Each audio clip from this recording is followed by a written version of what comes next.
Qarşıdan gələn yeni münasibətilə təbrik edirəm.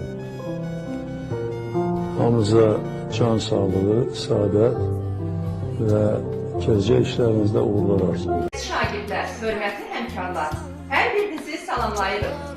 Bugünkü dəyərli masamız Dünya Azərbaycanlarının Həmrəylik Günü və Yeni ilin gəlişi münasibəti ilə təşkil olunur.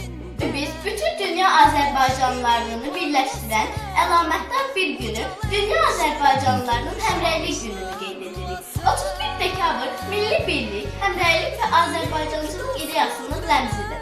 Ulu Öndər demişdir, dünyanın harasında yaşamasından asılı olmayaraq, bütün dünya Azərbaycanlılarını eyni amal vətən sevgisi birləşdirir. 31 dekabr 1989-cu ildə Naxçıvanda xalq hərəkatı zamanı sənədlərin tökülməsi Azərbaycanlıların birliyinə rəmzinə çevrildi. 1991-ci ildə bu tarixdə rəsmi olaraq Dünya Azərbaycanlıların Həmrəylik Günü kimi qeyd olundu.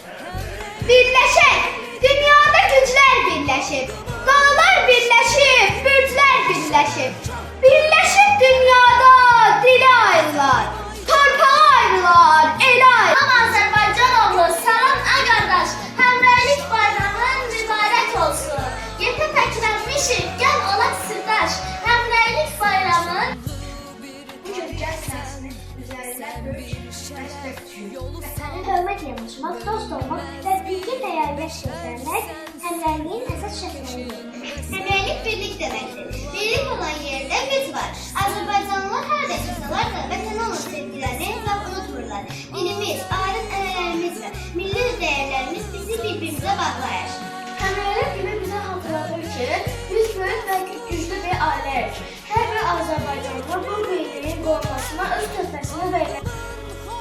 Gəlin bu həmrəylik ruhunu daim yaşadar, vətənimizi birlikdə. Həmrəylik bir olmağı, bir yumruq kimi sıx birləşir. Fürsətdən istifadə edərək müəllimlərinizi, şagirdlərinizi və məktəbimizin kollektivini Əziz bayramı münasibəti ilə təbrik edir, hər günümüzdə uğurlu günlər arzulayırıq. Halkımın hoş niyetin ve şeref çaptırıp